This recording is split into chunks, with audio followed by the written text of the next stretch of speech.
거의 2025년도를 마치는 해라고 봐도 달이라고 봐도 틀리지 않을 것 같습니다. 여러분 이런 질문 하고 싶어요. 하루에 거울을 몇 번이나 보십니까? 자주 보십니까? 뭐 어떤 분들은 뭐 손거울도 있고 또 회사 앞에 작은 거울도 갖다 놓고 요즘엔 뭐 남성들도 거울을 많이 보죠. 그런데 여러분 그런 재미난 얘기가 있는 거 아십니까? 거울을 보는 사람들마다 실제로 자기 얼굴보다 한 30% 정도는 더 예쁘게 생각해요. 자기 자신이 거울을 보면서. 거울을 보면서 거울을 볼 때마다 사람들이 이렇게 생각한다는 거예요. 거울을 보면서 내 지금 모습보다 한 30% 정도, 그래서 한 40% 정도는 자기를 더 멋지게 생각한대요. 실제로. 왜 그러냐면 모든 사람이 자기의 이제 이 포즈가 있잖아요. 예쁜데 살짝 이렇게 다 이렇게 보거든요. 거울에 비친 모습은 늘 만족한 거예요. 또 어떤 자세 괜히 또 이렇게 또 좀 힘도 탁 줘보고 이러면서 괜히 만족스러운 거예요. 그래서 실제로 한 30% 정도가 다 실제 자기보다 더 예뻐 보이고 여성은 좀 날씬해 보이고 잘생겨 보이고 남성은 좀 없는 근육도 좀 생기는 것 같고 이런 느낌을 좀 갖게 되어진답니다. 제가 고등학교 막 졸업하던데 고등학교 친구 중에 하나가 김종현이라는 친구가 있는데 얘가 우리 중에서 가장 그 결혼을 빨리 했어요. 그래서 쌍둥이를 낳았는데 21살 때 결혼했는데 그 친구 때문에 제가 난생 처음으로 결혼식 그 사회라는 거를 처음 봤던 기억이 있어요. 쌍둥이를 낳았는데 사실상 나중에 이제 만나면 좀 이렇게 고등학교 때는 잘 만났는데 시간이 가면서 만날수록 좀 불편해. 맨날 술 먹고 막 맨날 했던 얘기 또 자기 했던 얘기 또 하고 막 맨날 주제가 좀 바뀌는 것 같은데 늘 들어보면 비슷한 얘기예요. 그래서 저는 꼭 뒤치다거리를 제가 해야 되니까 그래서 좀 이제 점점 이렇게 다시는 안 만나야지 이렇게 한 게 아니라 그냥 이렇게 자연스럽게 점점 이렇게 멀어지더라고요. 연락을 안 하게 되고 지금은 연락을 안 하고 지내는 친구이긴 하지만 듣기로는 뭐 이혼을 했다는 이야기도 좀 들리는 것 같더라고요. 이 친구가 좀 굉장히 좀 그 독특한 성품이고 독특한 친구인데 고등학교 졸업하자마자 대학을 안 갔어요. 안 갔는데 딱 자기는 연예인이 되겠다는 거예요. 그때 지금은 연예 기획사 굉장히 많았지만 그때는 그런 게 많지 않았어요. 근데 연기 학원이라는 게 처음으로 생겼어요. 여의도에 가면 연기 학원이 있었어요. 그리고 그때 중년 배우들 노무현 뭐 이런 노무현이 누구죠? 노무현 노주현 노무현 말고 큰일 날 뻔했다. 노주현 네 뭐 이런 분들 이렇게 오셔가지고 이렇게 심사 봐주고 막 이런 학원이 하나 있었는데 자기는 거기를 꼭 봐야 되겠다고. 근데 저보고 꼭 같이 가달라는 거예요. 꼭. 걔는 제가 제일 만만한가 봐요. 뭐 하면 저를 꼭 불러요. 그래 꼭 같이 가자 그래서 따라갔어요. 근데 따라가는데 조건이 이거 보내는 게 혼자 들어보내더라고요. 근데 접수를 하면 들어준대요. 저도 같이 접수를 했죠. 때 아닌 카메라 테스트도 그때 제가 해본 사람입니다. 제가 여러분 믿거나 말고 진짜 해봤어요. 해봤고 이거 믿거나 말거나 하지만 여러분 진심입니다. 차후에 전화가 왔어요. 추가 합격자라고. 그때 제가 좀 글로 갔으면 좀 여러분 못 볼 수도 있었는데 근데 학원비가 너무 비싸더라고요. 저희 그때 형편이 그렇게 할 만한 형편이 안 됐거든요. 그래서 제가 진짜 하고 싶은 마음이 들기는 했어요. 그때 순간. 이 친구는 안 됐어요. 안 됐는데 이렇게 대기실에 같이 앉았는데 양쪽이 쫙 유리인데 진짜 사람들이 거울 보면서 연기 연습하는 거예요. 별짓 다 하는 거예요. 막 이씨 막 이러면서 싸우는 연습도 하고 뭐 별짓 다 하는 거예요. 거울 보면서요. 참 그때 저 이렇게 앉아 있으면 굉장히 재밌게 보고 저한테도 대본 하나 줘서 대본은 이제 저도 열심히 외웠던 기억이 있는데 거울 보면서 자기 뭐 표정도 짓고 뭐 연설도 해보고 뭐 눈물 표정도 막 줘보고 웃는 표정도 줘보고 그런데 제가 오늘 말씀 준비하면서 이런 생각이 들었어요. 여러분도 해본 적 있죠? 거울 보면서 한마디씩 해본 적 있죠? 혼잣말 해본 적 없으십니까? 거울 보면서 야, 태어나고는 멋있는데? 이러면서 한 번씩 해본 적 없습니까? 괜히 인상도 한번 써보고 웃음도 한번 줘보고 뭐 표정도 한번 줘보고 여러분 이런 적 없으세요? 있죠. 있죠. 다 있잖아요. 있잖아요. 예, 있어요. 맞아요. 우리 다 있어요. 대부분 우리는 아침에 일어나면 열심히 거울부터 봅니다. 화장실 가서 거울 보고, 외출하기 전에 거울 보고, 옷 입고 또 거울 보고, 나가기 전에 또 거울 보고, 심지어 엘리베이터도 양쪽 사방이 다 거울인 것 같아요. 그래서 또 사람이 있으면 들여다보는 게 좀 민망하지만 없으면 여러분 다 보고 있잖아요. 카메라로. 그래도 뭐 다 이러면 이도 한 번씩 이렇게 뭐 이빨에 뭐 꼈나 살펴도 보고 열심히 보죠. 많이 봅니다. 자주 봅니다. 네. 심지어 거울 차에 룸밀러를 통해서도 보고 또 햇빛 가리기를 내려서도 거울을 보고 그것도 안 되면 여러분 남의 차 앞에 가서 쓱 보기도 하고 거울을 얼마나 많이 봅니까? 그런데 하루에도 수십 번 보는 거울. 그런데 여러분 우리가 우리 영혼의 거울은 얼마나 자주 들여다 보십니까? 외모의 거울은 수십 번 보지만 여러분의 마음의 거울은, 여러분의 영혼의 거울은 들여다보고 계십니까? 11월 됐어요. 한 해가 끝나가죠? 이맘때면 사람들이 좀 생각을 해봅니다. 2025년은 잘 살았나? 괜찮았나? 내가 목표한 건 좀 이루어졌나? 계획한 것들은 좀 성취가 되어졌나? 또 뭐 저축은 좀 잘 되어져서 돈이 좀 모여졌나? 다이어트는 성공했나? 뭐 사람들이 또 SNS를 좋아하는 사람은 뭐 팔로워 수가 좀 늘었나? 조회수가 좀 올라갔나? 이런 것들을 살펴보기 좋아하고 한 번씩 들여다볼 만한 시간이 되어진 거죠. 그러나 여러분 오늘 본문에서 야고보 사도는 전혀 다른 얘기를 하는데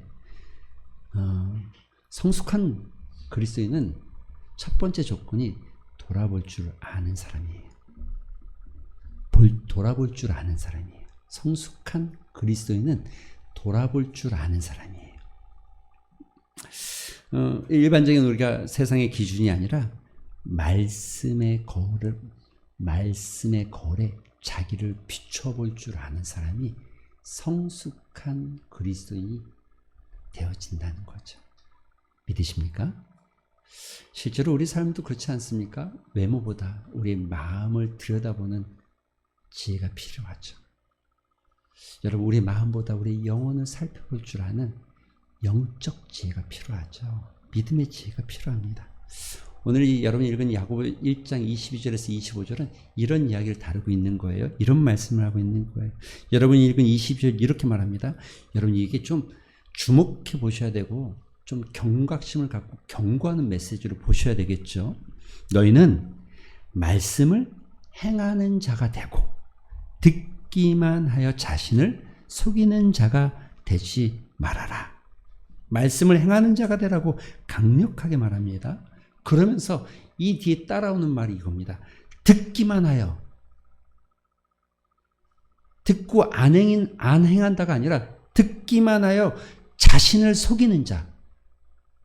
여러분 누군가가 여러분 속이면 얼마나 기분이 나쁩니까? 저도 사람 만나면서 거짓말하는 사람이랑 만나는 게 참 어렵더라고요. 그죠? 왜냐하면 대화를 하다가 고민을 해야 돼. 이 말이 진짜일까 가짜일까? 이 사람이 이대로 할까 안 할까? 이런 고민을 좀 하게 되잖아요. 그렇죠? 그래서 차라리 좀 갑자기 불같이 튀는 성격이 있더라도 거짓말하는 사람이 전 조금 더 힘들더라고요. 굉장히 힘들더라고요. 우리가 살아가면서 아주 중요한 가치가 있다고 한다면 요즘 21세기는 실력보다 중요한 게 신뢰 아니겠습니까? 그런데 듣기만 하는 자는 자기 스스로 자기에게 거짓말을 하는 자가 되어진다는 거예요. 이 말씀은 굉장히 날카롭게 우리를 찌르죠. 여러분 우리가 얼마나 많은 설교를 듣습니까? 얼마나 많은 성경 구절을 암송하고 외우고 묵상하고 큐티하고 뭐 우리 교회에서도 청년들만 공부를 하지만 성경 공부를 하고 여러분 큰 교회마다 성경 공부 그룹이 얼마나 많은지 모릅니다. 그런데 야고보 사도가 이렇게 묻는 거예요. 그래서 그래서 너희는 변화가 되었냐? 이렇게 묻고 있는 거죠, 지금. 그래서 너희의 삶은 조금이라도 달라진 것이 있냐? 듣기만 하여 자신을 속이는 자가 되지 말아라. 말씀을 듣기만 하고 행하지 않으면 스스로 속이는 자가 된다는 거예요. 내가 말씀을 많이 듣고 많이 아니까 나는 좋은 그리스도인이다. 착각이죠. 내가 성경 지식이 있고 웬만한 신학적 논쟁을 벌여도 충분히 할 수 있을 만큼 성경의 많은 구절을 외우고 있고 그래서 나는 영적으로 성숙한 자다. 착각이죠. 야고보 사도는 단호하게 말하는 거. 그건 너 자신을 기만하는 거고 너 자신을 속이는 거야. 여러분 이런 이야기가 있어요. 여러분 어떤 사람이 병원에 갔습니다. 의사가 정밀 진단을 했어요. 정밀 진단. 그리고 처방전을 써줬어요. 처방전에 이 약을 드시고 또 생활 습관은 어떻게 고치셔야 되고 또 음식은 어떤 걸 먹어야 되고 어떤 걸 먹지 마시고 쫙. 세상에 진짜 훌륭한 의사가 정말 세밀하게 딱 진단을 써주니까 받으면서 너무너무 기분이 좋았어요. 그래 이거야. 그리고 이 처방전이 얼마나 가치 있고 좋고 또 이렇게 말해주는 분이 얼마나 좋으냐면 그래서 이 처방전을 집에 가져왔어요. 그리고 액자에다 이렇게 넣었어요. 딱 넣었어요. 그리고 집에 놀러 오는 사람들 있으면 봐라. 이 훌륭한 분이 이렇게 처방전을 나한테 써줬다. 약을 안 먹어. 다이어트를 안 해. 음식을 안 가려.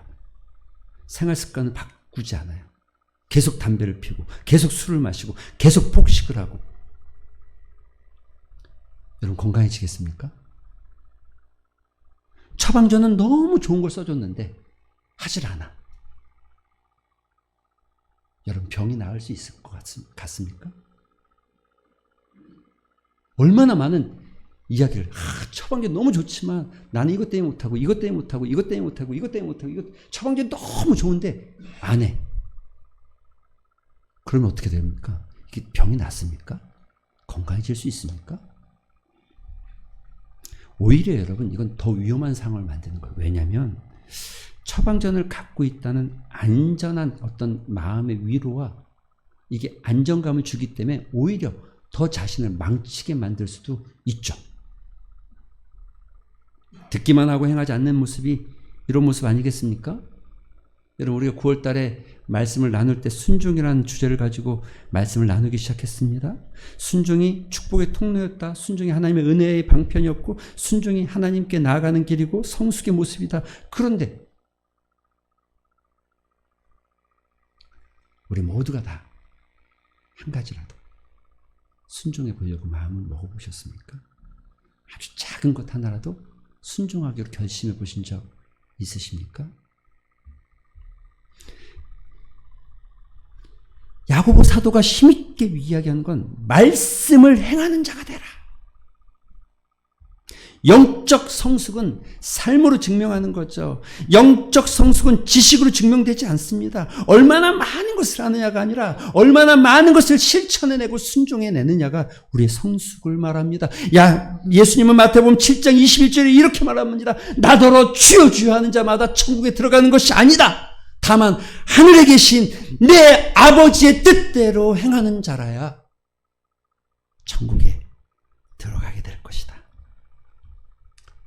야고보서 2장에는 이렇게 말하죠. 야고보 사도가 이와 같이 행함이 없는 믿음은 그 자체가 죽은 것이다. 죽은 신앙이 되지 않으려면 우리는 말씀이 살아있다는 것을 믿는 데며 그 말씀을 순종하고 실천하는 것. 더 이상 설교의 지식을 쌓고 설교를 평가하고 판단하는 것이 아니라 들려지는 말씀에 정말 작은 부분이라도 정말 작은 것이라도 실천해 보기를 결단하는 것. 여러분 본문은 이렇게 말합니다. 누구든지 말씀을 듣고 행하지 아니하면 그는 거울로 자기의 생긴 얼굴을 보는 사람과 같아서 제 자신을 보고 가서 그 모습이 어떠했는지를 잊어버리는 것. 곧 잊어버리거니와. 여러분 거울의 목적이 뭡니까? 거울을 본다는 게 뭡니까? 잘못된 부분을 보면 옷 씻어내고 머리가 흐트러지면 바로 하고, 예, 조금 뭐 얼굴이 좀 뭐가 묻었으면 닦아내고, 이빨에 고춧가락이 꼈으면 빼내고 헹구고 하려고. 그럼 우리가 거울 보는 것 아닙니까?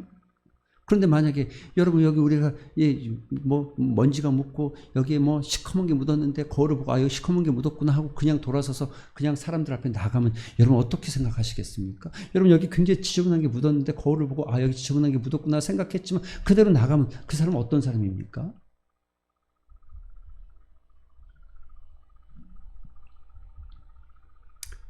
거울은 문제를 발견하게 하고 그것을 고치기 위해 존재하는 것입니다.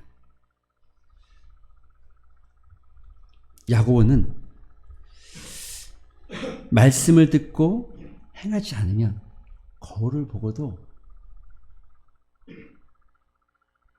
자기를 닦아내지 않는 사람이라고 말하고 있는 거죠. 사랑하는 성도 여러분, 히브리 기자는 4장에 하나님의 말씀은 살아있고 믿으십니까? 좌우에 날쌘 어떤 검보다 예리하기 때문에 우리의 영혼의 혼과 영과 골수와 관절을 찔러 쪼개기까지 하시며 또 우리의 마음의 생각과 뜻을 판단하신다라고 말하고 있습니다. 말씀은 우리의 내면을 비추는 거울입니다. 우리의 죄를, 우리의 부족함을, 우리의 잘못된 생각을, 우리의 왜곡된 가치관을 드러내며 보여주는 말씀은 우리의 거울입니다. 말씀을 읽을 때, 설교를 들을 때, 성경을 묵상할 때 성령님께서 여러분에게 말씀하지 않습니까? 너의 탐심을 좀 내려놓고 살기를 소망하며 말씀하고, 때로는 교만하지 말라고 말씀하고, 때로는 용서하지 못할 사람을 용서하라고 말씀하고, 때로는 하나님보다 돈을 더 사랑하지 말라고 말씀하고, 때로는 형제를 판단하거나 정죄하지 말라고 말씀하고. 그럼 그런 말씀이 여러분의 귀에는 우리는 하나도 들리지 않는 것입니까? 말씀 앞에 서는 것은 우리의 참된 모습을 보게 됩니다. 거울 앞에 서듯이 말씀 앞에 서면 우리의 추한 모습, 우리의 죄악된 모습, 우리의 연약한 모습이 영락없이 드러나게 되어 있습니다. 그런데 여러분 24절이 이렇게 말하는 거예요. 제 자신을 보고 가서 그 모습이 어떠했는지를 곧 잊어버리거니와 잊어버린 자. 말씀을 통해서 자기의 문제를 발견하고 자기의 어리석음을 발견하고 자기의 변하지 않는 모습을 발견했지만 실천하지 않는 자, 곧 잊어버리고 똑같이 살아가는 자. 회개의 모습도 변화의 모습도 너무 좋은 말씀이야. 너무 은혜로웠어. 눈물도 흘리고 마음이 막 뜨거워져.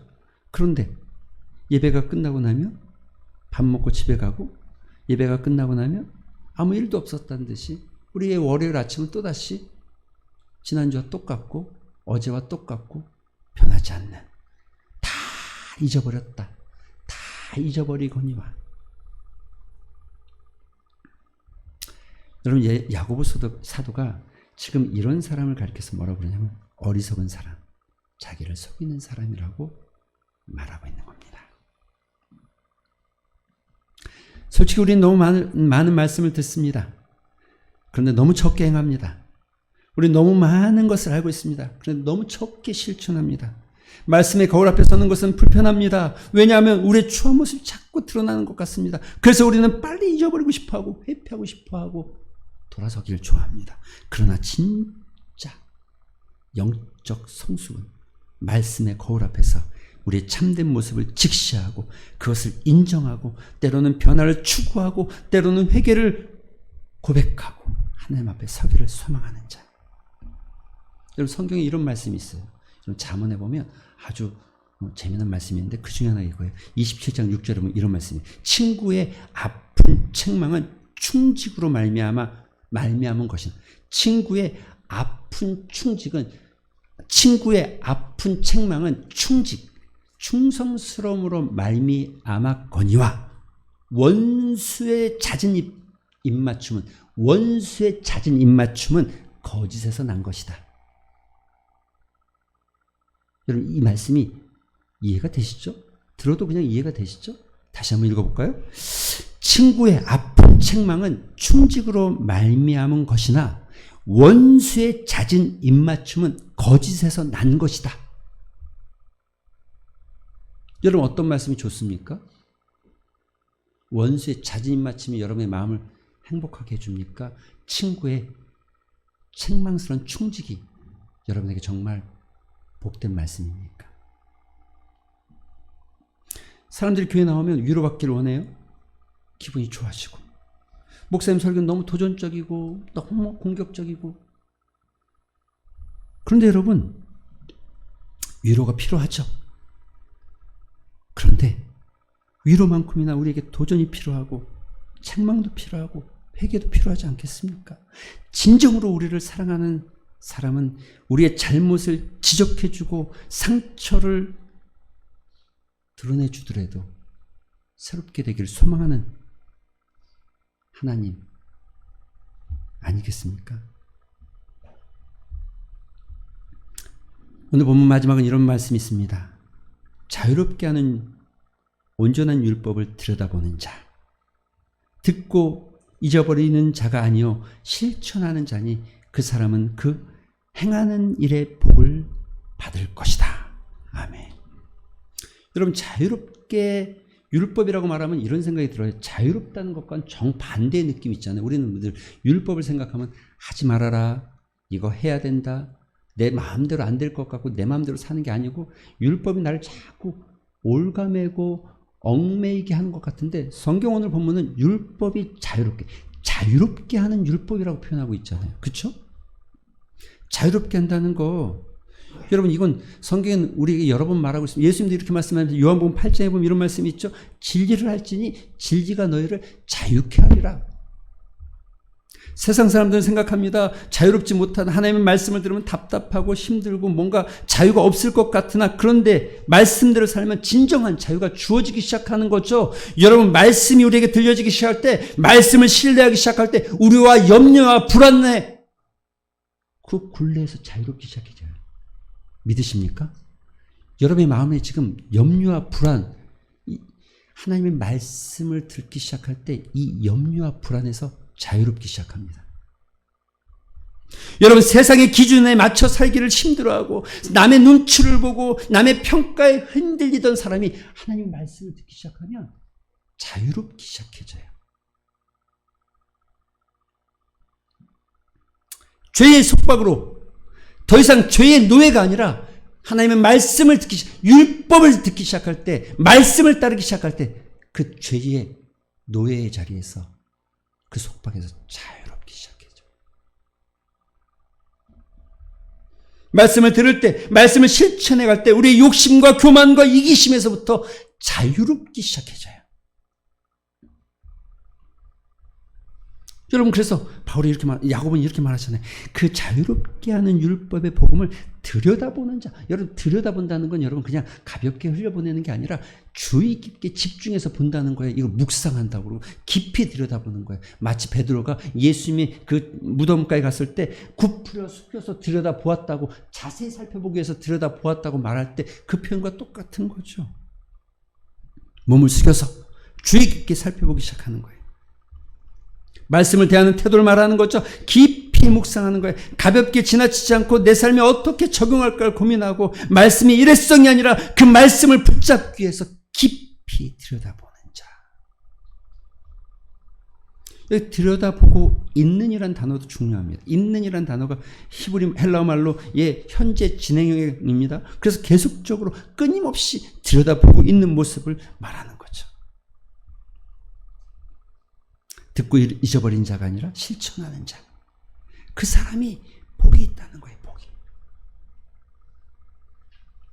여러분 제가 이런 간증을 들은 기억이 있습니다. 제가 어디서 어떻게 들었는지는 잘 모르겠지만 이런 간증이 있어요. 어느 성도님이 간증이 있죠.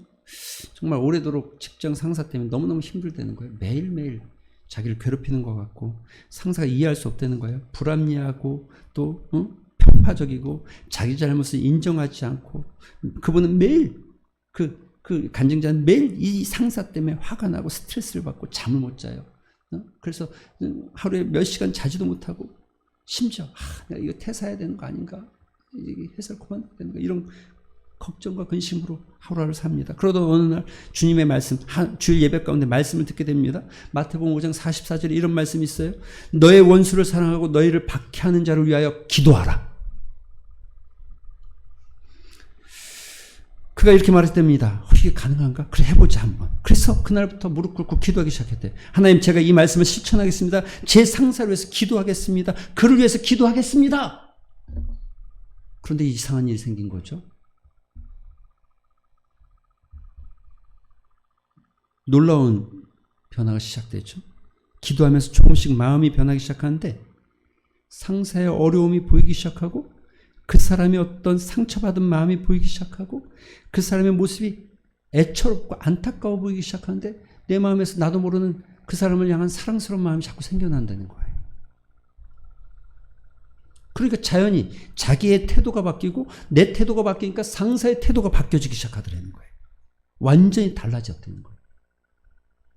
관계가 개선됐다는 거예요.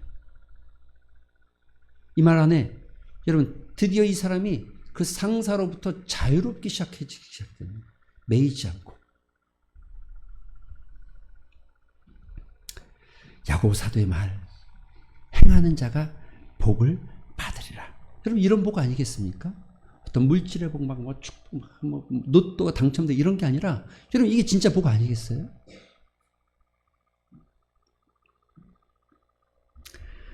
하나님 안에서 주시는 관계의 기쁨. 성경의 말씀을 행하기 시작할 때 하나님과의 관계 속에서 누리는 평안과 기쁨, 하나님의 뜻을 행하기 시작할 때 오는 하나님의 뜻 안에서 주시는 그 영적 만족감, 내 영혼이 잘된 같이 범사가 잘된다 하시는 말씀을 따라서 내 삶에 주어지는 형통함, 세상에 줄 수 없는, 세상에 뺏을 수 없는 진정한 자유와 기쁨을 누리기 시작하는 것, 이런 걸 영적인 복이라고 말하는 겁니다. 이게 그리스도인들에게 주어지는 복이라고 말하는 겁니다. 복 있는 사람은 악인의 길을 따르지 아니하고 오직 여호와의 율법을 즐거워하여 그 율법을 주야로 묵상하는 자로다. 그는 시냇가에 나 심은 나무가 철을 따라 열매를 맺으며 그 잎사귀가 마르지 아니함 같으니 그가 하는 모든 일이 다 형통하리로다. 여러분 오늘 말씀을 좀 맺겠습니다. 말씀 맺으면서 여러분에게 던져보고 싶어요. 여러분 정말 말씀의 거울 앞에 정직하게 서보신 기억이 있으십니까? 그때가 언제입니까? 여러분 말씀을 듣기만 하고 행하지 않고 있다는 생각은 안 드십니까? 여러분 여러분의 삶에 정말 말씀을 따라 살아가면서 누리는 영적인 복을 여러분 지금 누리고 계십니까? 오늘 우리 이 말씀 가지고 한번 기도해 봅시다. 같이 기도하는 시간 가졌으면 좋겠습니다.